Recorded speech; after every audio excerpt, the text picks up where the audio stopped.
Hi, this is Kay, and today's topic is how you have to be brave to head out on a travel assignment.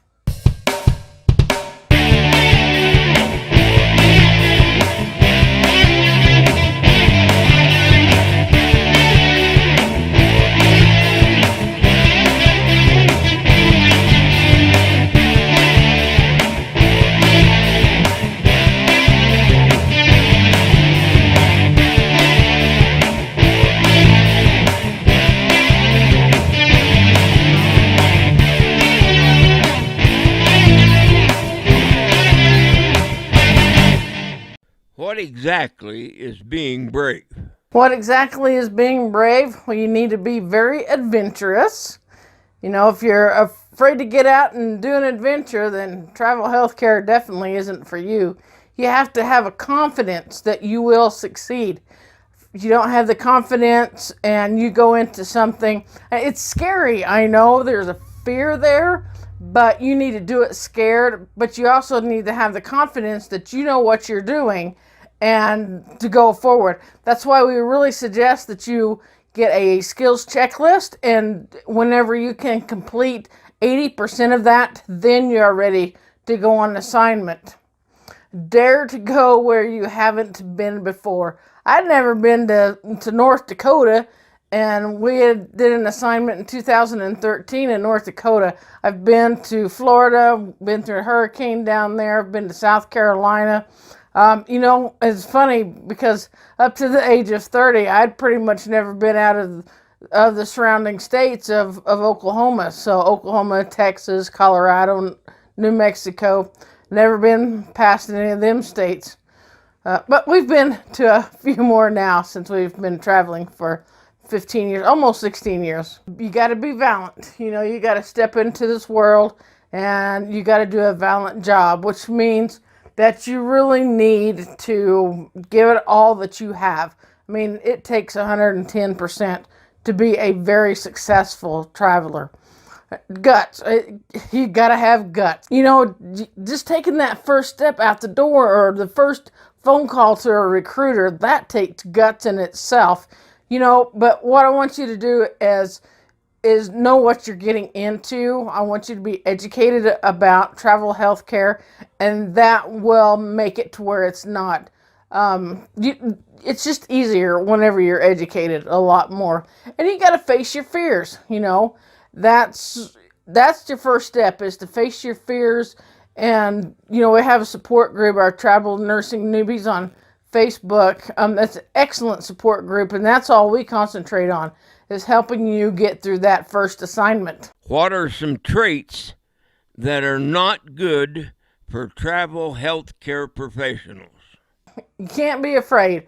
If you're afraid to go to a new hospital or something, you're just going to get all nervous and you're going to fail. Just your mindset has to be in the game. You got to be in the game. You can't be afraid. You can't be a coward either. Cowards are off in the corner saying, "Oh me, oh my, what do I do?" No, you got to be brave. You can't be a coward. You've got to step up and take that action to step onto that hospital floor. Even after 15 years, there's some hospitals that whenever you drive up to it, you think, what the heck did I get myself into? But that's all part of travel. Fear, you need to, as I stated a while ago, you need to face your fears. Fear is actually good because it gives you a well-rounded balance of what life is going to bring at you or what could happen. The thing is that you need to face those fears, and you need to be prepared for if something goes wrong. And in fact, we have a whole video on facing your fears that is on our travelnursingnewbies.com website. Meek. If you're timid and meek, and timid also, then the staff are just going to run over you. You got to stand up for yourself. You got to hit that floor running. You got to prove to them that you know what you are doing. If you don't, some places are just going to take advantage of you. They're going to run over you. If you don't let a recruiter know that you're educated and that you know what you're doing, some recruiters will take advantage of you. That's why I'm so glad that you're watching this video, is because get educated and know what you're doing so that you aren't timid, you aren't meek, you can go in with confidence. And weak. If you tend to be a weak person, then the first time something goes wrong, you're out of there and you're going to be canceling. Well, okay, maybe one time you can get by with that, but if you go to a second assignment and it's not, and you feel weak and you want out of there again, maybe traveling isn't for you. Not everybody is cut out for travel nursing. You really need to try to stick out that first 13-week assignment, because you'll get more used to it and what's going on, and you'll know what to prepare for, and you get used to the coworkers that you're working with. So I would say really, really try to stick it out for those 13 weeks. But if you just absolutely cannot do it, then your sanity is also worth something. So if you can, really try to give a 2 weeks notice. If not, yeah, I'd quit and go home. But I wouldn't get back into travel nursing. Just accept the fact that you're not a failure. It's just travel nursing or travel healthcare is not right for you. The thing that I really would like for you to do is think about what you are getting into. How can I be brave when I am so far away from family? Fortunately, my spouse travels with me, and my son, when he was living with us, he also traveled with me, and we homeschooled. But I know for some travelers, you have no choice but to leave your family at home. I know there's several travelers that FaceTime and Skype every day, or as many days as they can a week. At least talk to your family on the phone once a day. And then you might also price it out and see how much it is to fly home once or twice an assignment. Also, you might get an assignment where you can come home on your days off. In fact, that's what I did do on my first assignment while we were wrapping things up at the house. I went on an assignment and I worked 3 days. I had one off. I worked 3 more, and then I came home for 7 days. And if nothing else, just get out and go sightseeing, meet up with other travelers, or just go by yourself to a new restaurant. There's nothing wrong with being by yourself and enjoying your time and seeing the sights, and then you'll have all these great pictures to show your kids. Buy them souvenirs. But, have a good time with your travel assignment. I know you're going to miss your family, but you really need to try to keep yourself occupied on your time off.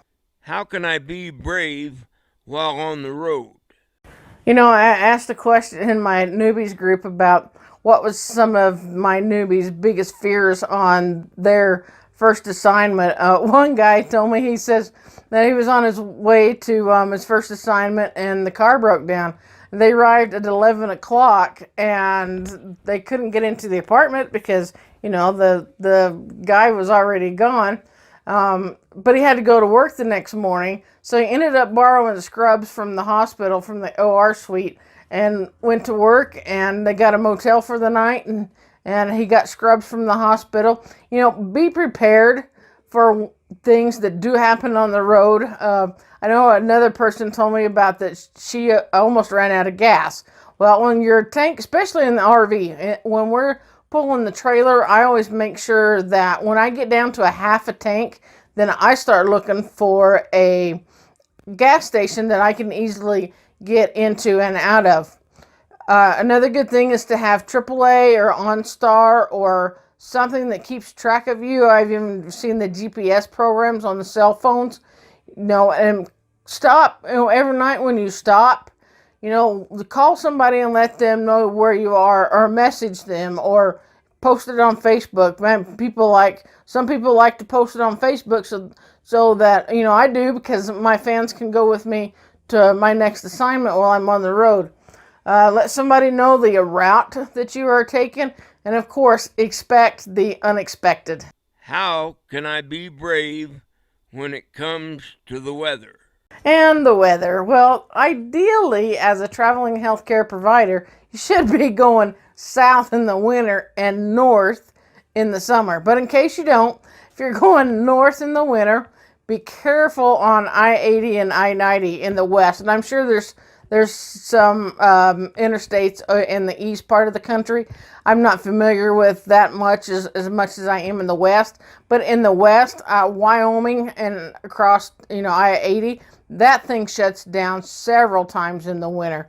And then I-90, the road that you go to Vail and Aspen on, that one also closes down quite a bit. Do you need chains for your vehicle? If you're going to a mountainy place or somewhere who has a lot of snow, then you might look at getting chains for your vehicle. Take it to a mechanic and get it ready for the winter. Get your antifreeze and have your tires checked and your oil checked and all that good stuff. In your trunk, make sure that you have a few blankets with you and some water, a flashlight, and some non-perishable food like trail mix, so that if you do get stranded out on the road, then your life's not in danger also, that you are prepared for an emergency along the road. If you're going south for the summer, talk to your mechanic, make sure you got your coolant in your vehicle and that your air conditioning is working, especially if you're going to Arizona. And you might want to get you a thin pair of gloves because that steering wheel is going to be hot. Make sure that you have extra food and water in case you break down along the highway. Make sure you have plenty of sunscreen. How can I be brave in a new city? Okay, what can you do in a new city? You can explore the territory before you even get there. Do internet searches on there and see this city data on there. You can also do crimemapping.com and it'll tell you what kind of crimes are in that area. Once you get there, drive around the neighborhood. See, what does the neighborhood look like? If there's bars on the windows and big dogs outside, you might reconsider another housing arrangement. Take a trip from your housing to your workplace so that you'll know exactly how much time it's going to take you, and try to make this trip at the same time that you would if you were working. So if you're going to go to work at 7 p.m., then you would head out like at 6 p.m. to make your 30-minute drive. Before you get there, make sure that all your housing is set up. If you're doing an Airbnb or Craigslist, I know that some nurses will go in and get a hotel first for the first couple of weeks until you find housing. Short-term housing, the 13-week lease is a little hard to find, but you can find them. Extended stays are really nice to get into if you can find one of those. But make sure that your housing is set up. Oh, if you have an RV, please make sure that you have an RV campground within a commutable distance. How can I be brave in a new hospital? When you get to the hospital, remember that you only have one chance to make an excellent first impression. Whenever you go in with smiles, greet everybody, say, "Hi, I'm Kay, I'm the new traveler. So glad to meet you guys. I'm from Idaho." Let me tell you, they're going to ask you all this stuff anyway. You might as well go ahead and tell them where you're from, because they're going to ask you down the road. In fact, your first night, you'll probably get asked, where are you from? How long have you been a travel nurse? How long have you been a nurse?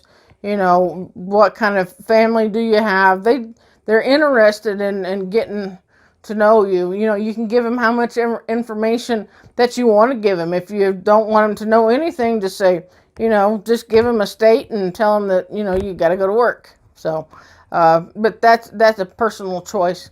Be early to orientation. Okay, we've already taken our drive when we talked about the being brave in the city. We've already taken our drive. We've seen how long it takes us to get to the hospital. Now, what we want to do is make sure we get there early for orientation. You've got to find the orientation place, so that's going to take you some time. I know that if you're late to orientation, sometimes they will not let you take orientation.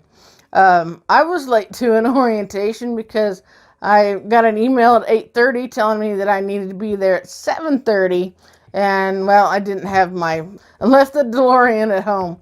Anyway, yeah, I did get through orientation, but it was only because that it was in the Kaiser system, and I'd already been through, 4 other Kaiser orientations. So I did slide into orientation, but otherwise they weren't going to let me into orientation if I hadn't had all the experience that I had.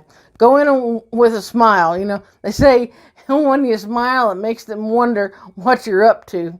So be prepared for a cancellation or a postponement. I know that one person commented that they were going into they went into orientation and that they were asked to leave in the first break because their travel company didn't have all their ducks in a row. I know that my background check took a while. Well, when you've been a travel nurse for 15 years, then yeah, it may take, it just depends how many states and counties they want to go through.